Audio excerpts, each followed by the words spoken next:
Scream. This question comes from Stephen Copley of juke.gg.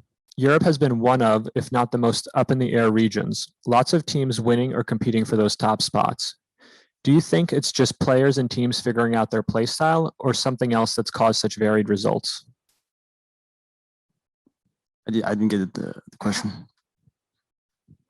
Europe has been one of, if not the most up in the air regions. Lots of teams winning or competing for those top spots. Do you think it's just players and teams figuring out their play style, or is something else that's caused such varied results? I think it's still a new game. Things have to develop still. Like the tactics are very new. I think the meta is still gonna evolve a lot. I think right now, like every team is in this position where, like, as I said, this is the beginning of the game. Like no one is really good right now. Like in my opinion, no one is really good right now to dominate the whole scene. So anyone can win this tournament, like, and anyone could qualify as well. So, thank you. This next question is from Shazam. For Shazam, it's coming from Stephen Cropley of juke.gg. Prior to heading to Iceland, many players had been asked if they'd been studying other regions, and the vast majority said no. How much time since then has been spent focusing on those teams now? Yeah, I mean, while we're playing like within our region, there wasn't a whole lot of time to like really take note of other teams. Like we would watch the matches, but there's really no point until we're going to compete against them to prepare to play against these styles. But thankfully, like we finally had like a down period from like constant games to actually take a look at all the different regions and come up with ways to play around them. I feel like this game sometimes feels like inconsistent, like, you know, people are different winning against different matchups because it's really all about how like play styles match up, and you just have to like adapt and reinvent yourself depending on the team you're playing. So that's like all the preparation for a tournament like this. Thank you. This next question is for Vanity from Ryan Horton of Ryan Central.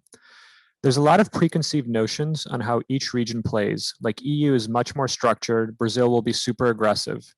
From scrimming and interacting with the other regions, how would you describe the other regions' play styles? I think all the regions we've played here, at least in like the local scrims and online scrims, all the regions play relatively similar. It just feels like the North American teams we haven't scrimmed the Brazilians very much, but the North American teams and the European teams play the same exact style. Like it's just default heavy, but the Europeans do it a little bit slower. Like I'd say the Americans are probably taking map control like 15 seconds faster, but like I wouldn't say the utility difference in American Valorant and European is very much so. Like in Europe, it's just people playing, they play for kills, they play to like molly the bomb. It's the same thing in North America. And I think that the notion that the Europeans' utility is just way better is just not true.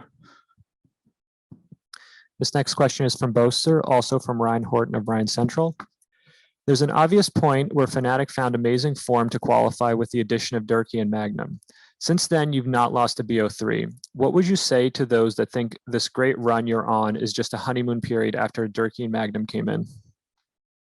First of all, thank you for the question. What do I think about Durkee and Magnum and it's a honeymoon period?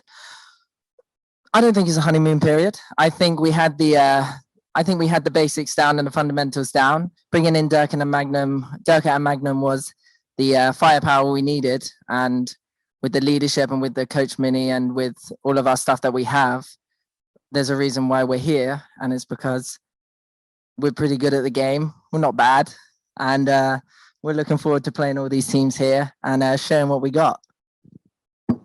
Nice. This next question is for Sadak. This is from Yinsu Collins of Upcomer. A lot of teams and players have been surprised with how strong you guys are since arriving in Iceland and scrimming against you. Are there any teams or players that surprised you and you feel will be your biggest threat in the tournament? I think every team has its strength, right? We try to play our game.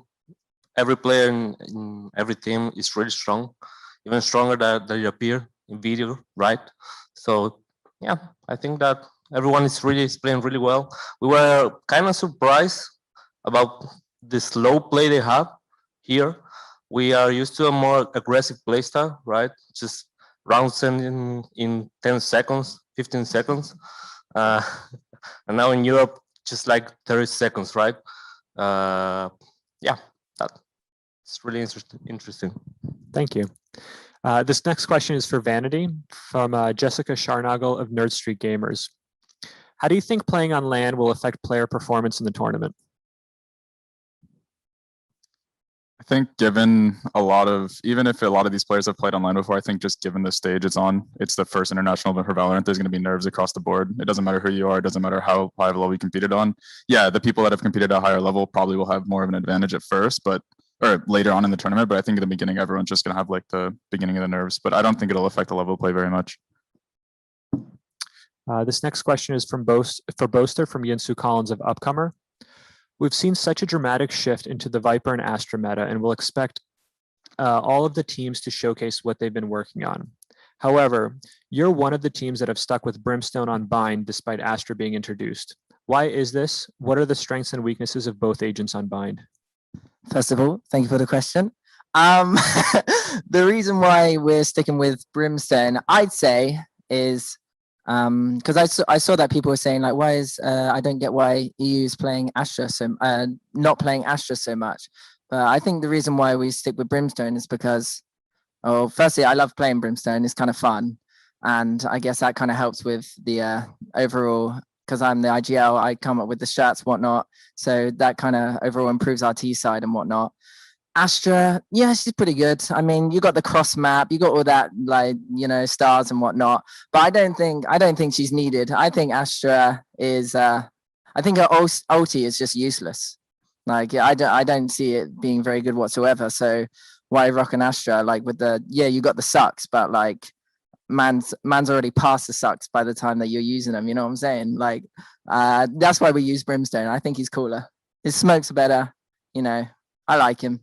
Marley, that's it. Nice. This next question is for Scream.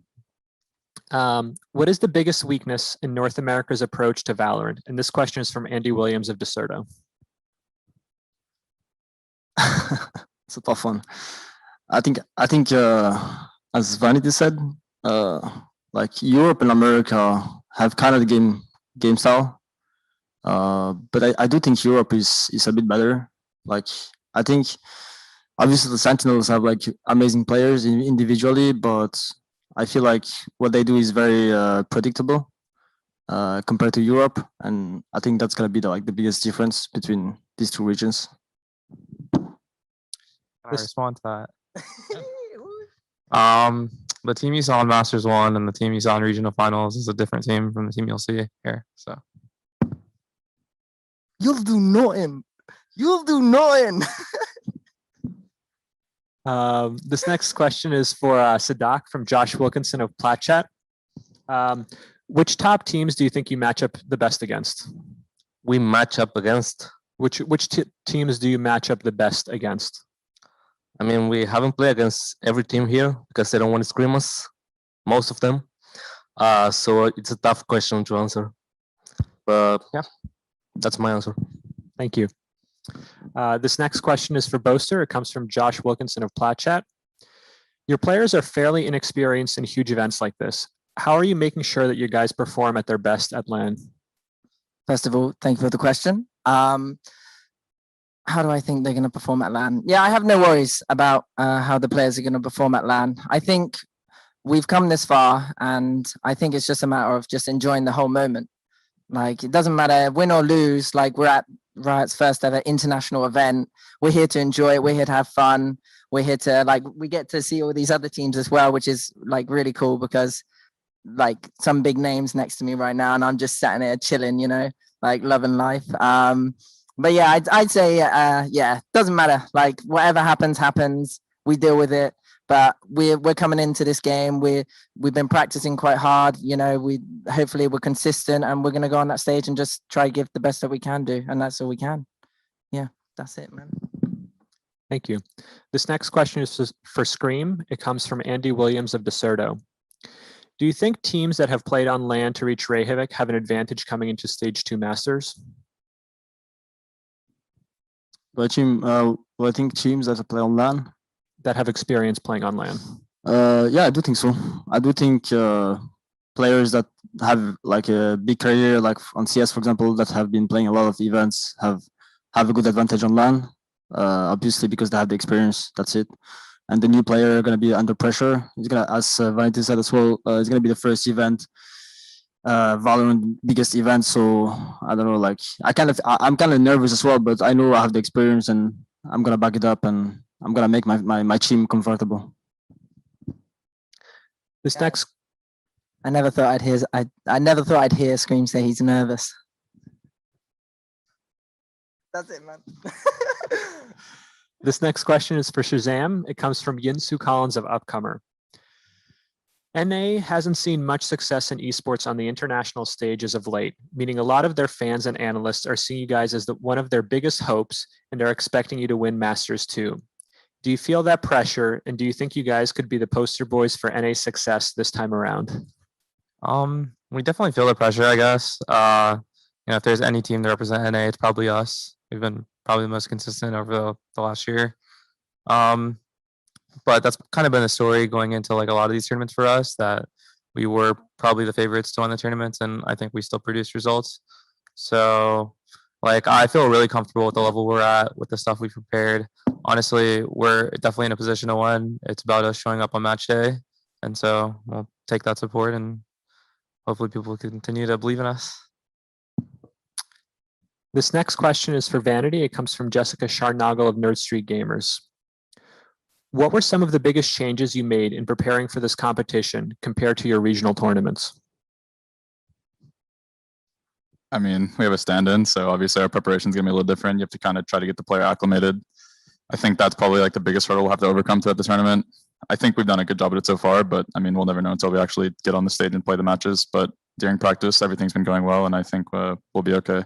Our prep hasn't really changed much. I'll watch some VODs here and there, but I don't think the VODs that we're going to watch of these teams from 2 months ago or whenever the regional finals was going to have very much impact on how the teams are going to play going into this tournament, because most of the teams are going to have a lot of things change about their game style. This next question is for Boaster. It comes from Josh Wilkinson of Platchat. What lessons did you take away from the loss in Challengers Finals to Liquid? After losing on Icebox and Split, compared to the previous time, has work been done on your map pool? First of all, thank you for the question. I'd say, yeah, I mean, people comment on our map pool quite a lot and saying it's like not that strong. I'd say, yeah, we've had little bit of inconsistencies here and there. Yeah, we shouldn't have lost to Liquid on Icebox, but they read us quite well and they did really well, like going in with the entries and kind of I was going to say big D in it, but like I'll do that instead. Yeah, I think we've brushed up. We've obviously we've had 2 weeks now, which 2 weeks isn't long, like, or 3 weeks, I'm not sure, but it kind of is flown by. But I'd say we've brushed up on pretty much everything now, and like we're looking forward to playing Liquid again if we get the opportunity. That is if they don't meet Vikings first. See ya. And yeah, I'd say I joke. I think you gotta meet them first. I think. Oh damn. Yeah, I'd say I've lost my train of thought, but hopefully I've answered it pretty well. Thanks. This next question is for Sadak. How would you describe your play style, and how does that differ from other major regions such as NA and EU? I think our play style is really good against aggressive teams, right? And now we're transitioning to play really well against slow teams. So one of our strengths is the adaptability we have.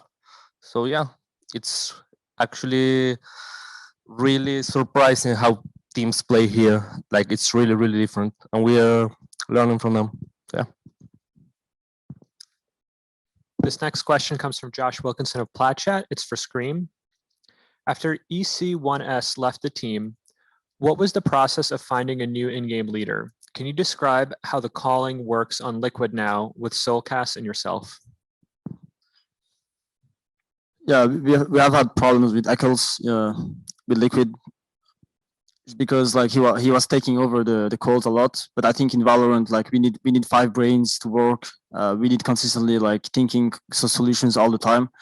Obviously, we don't have a set in-game leader, but I try bringing my experience. I have a good vision of the game as well.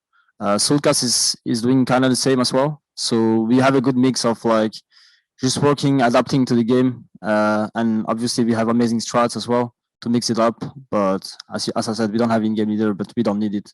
We just have like 5 amazing aimers, 5 amazing players. We have one of the best operator in the game right now, I think. So yeah, I think we are really ready for it. This next question is for Shazam. It also comes from Josh from PlatChat. As one of the most respected in-game leaders in the game, what's your feeling on how easy counter strats are going to be in the opening rounds? Do you expect teams to run brand new compositions, strategies, and set plays? Yeah, I think there's going to be teams changing up their comps a lot from when they last played, as well as everything they're doing. I highly doubt any team is going to come into this tournament doing the same stuff they did in the regional finals or the qualifiers, because that would make absolutely no sense. So I feel like this is just going to be a test of matchups and who brings their best game and who can adapt and adjust mid game in these opening matchups for sure, more so than like preparation and counter stratting. You know, teams will do their homework and players will have their tendencies, but I expect teams to reinvent themselves. This next question is for Vanity. It comes from Ryan Horton of Ryan Central. Obviously, being a lot of talks on scrimbucks and expected performances based off those results alone. From playing, interacting with the other teams, which team has exceeded your expectations the most? I'm assuming you meant exceeded, right? Exceeded, yes. I don't think we've been completely blown away by any of the teams we've scrimmed online here. We haven't scrimmed like any of like I think the best team we've scrimmed is Vikings. I think they're the best team we've practiced against so far, but we haven't scrimmed against Sentinels, Fnatic, or Liquid. So I mean, none of them have really blown us away, but I think Vikings is definitely the best team we've practiced against, and they'll probably do really well throughout the tournament. This next question is for Boaster. It comes from Yinsu Collins of Upcomer. Some of the teams outside your regions have confessed to being inspired by your strats and compositions. How difficult is it to anti-strat your own stuff, knowing that you'll inevitably have to play into teams that will use your own strats against you? First of all, thank you for the question. Yeah, I think in terms of some maps, I guess our comps have inspired other teams to run similar ones or slight variants. I think in terms of Valorant, we've been quite creative in that kind of aspect. In terms of how I would go about anti-stratting those that have the same comps or the same play styles as us, well, I know the weaknesses of our comp and I know the weaknesses of certain agents and whatnot. Well, I don't know all the weaknesses. I'm not that great, but one day maybe that'd be quite nice. No, I'd say, yeah, we're going to play our own game. And if I see any reads or if I feel out the map and whatnot, and yeah, I'm watch some VODs, you know, yeah, sorry, I've screwed that one up. Yeah, it was good start. This next question is going to be for Scream from Josh Wilkinson of PlatChat. What do you see as Liquid's biggest competition on your side of the bracket? I don't even know who we play. We're just gonna destroy everybody. This next question is for Vanity. It comes from Josh from PlatChat as well. How does Jammies differ from Whippy? I think Whippy is a more aggressive lurker than what we have in Jammies. I think Jammies is more of a passive type player, which I think kind of hinders us a little bit because we were not reliant, but I think Whippy created a lot of space and gave us a lot of information on the weaker sides of the map typically. But I do think that Jammies is really strong on defense, and I think that's something that'll benefit us throughout this. I think they're both really strong on defense, but I think Jammies is a lot better at holding sites, like on the agent he's playing currently. This question is for Shazam. It comes from Jingyu Yang of Valorant Spike in China. What are the differences when you play on the EU server, like the playstyle and people's communications? Is this talking about like scrimmages or? Either scrimmages or online play. EU play style is definitely really slow. I mean, NA teams default like that, but I think EU teams are really slow as well. Maybe, I mean, even slower. So sometimes we just need to have like patience with our team to not like feed into them waiting for us. And then ranked, it's I guess ranked. I don't know. My experiences with ranked is like people are kind of just doing their own thing. I'm sure like people aren't comfortable speaking English constantly, so that might contribute. In NA ranked, it's like a lot of people talking all the time, and I mean people do their own stuff, but sometimes people try to work together. But yeah, I guess that would be the biggest difference. This next question is for Sadak. It comes from Wesley Pereira of the Clutch Esports in Brazil. How is the mood on the Vikings squad for their Masters debut? I mean, what's our mood when we play the first game? How What's it's the gonna mood be? on the team right now heading into the event and in the practice sessions? Oh, I see. We're chilling, right? We're just really relaxed. We know it's not gonna be a easy match, but yeah, we're feeling it. We know our strengths, we know our weaknesses. We're studying the other team, so yeah, we're feeling pretty good. This next question is from Scream. It comes from Lawrence Phillips of Esports GG in the UK. Following Stage 2 Challengers 1, Team Liquid has been exponentially improving. What changes were made to allow for this quick turnaround and produce results straight away? Well, when we got jumpy, we went into the first qualifier instantly without any practice. So we had to find ourselves. But just after that qualifier, like everything went like smooth. Like we just feeling ourselves. Like as I said, jump is one of the best upper, if not the best. So it helps us a lot. We are feeling it. Like we're feeling comfortable with him. So everything's fine. This next question is for Shazam. It also comes from Lawrence Phillips of esports.gg. FaZe Zachary mentioned after your grand finals and Stage 1 Masters that Sentinels intel gathering is better than any other team. How much will it help you in Masters Reykjavik? What would you do to attribute this? What would you attribute the straight in your team to? Yeah, I think that's one of our biggest strengths is being able to play around and people's communication and like relaying information to me about how the other team is playing and how we just put together a plan to approach around is pretty much like the core of like us adapting. Is I feel like we're really good at playing for intel while not giving up any kills, as well as info starving the other team if we need to, and then making a play off of that. And like that's kind of been like the core of this game is like people change stuff up all the time. Like no team's running the same setups over and over, and so you're constantly trying to read how the team's playing and adapt. This next question is for Sadak.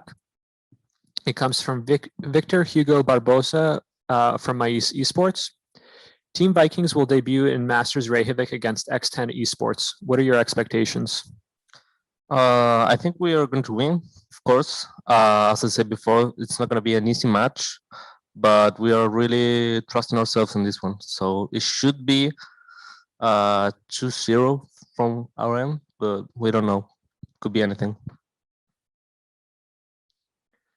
This next question is for Shazam. It comes from Aaron Alford of Invent Global in the United States. Can we expect the same level of aggression that we have witnessed from your team so far, or are there some surprises up your sleeves for this tournament? I guess yeah. Like we made it a point that we're gonna change things up obviously from before, but we don't want to lose like our team's identity as well. Like we want to play our style and see how it matches up against these teams. And despite the small changes here and there, it's been pretty well in prac. So you'll definitely see the same mix of Sentinels aggression as well as slow play. This next question is for Scream, comes from Josh from PlatChat. Your team had a unique view on the smokes meta, running Brimstone on maps like Haven and Split, where almost nobody else does. Do you think that the other teams are wrong for focusing on Astra so much? I think Astra is definitely overrated. I think it's good, but it's not that good as people say. And I think we are really good with Brimstone. We know how to use it. Brimstone is a really good agent as well if you know how to use it. So we don't need Astra for now. And I think Astra it needs some time to get used to this agent as well. And we just didn't feel playing this agent. Like no one in our team felt playing this agent. So we just kept playing Brimstone, Omen. Very basic, but it's working good. Thank you to the players for your participation today. Masters Reykjavik will begin on Monday, May 24th at 8 a.m. Pacific.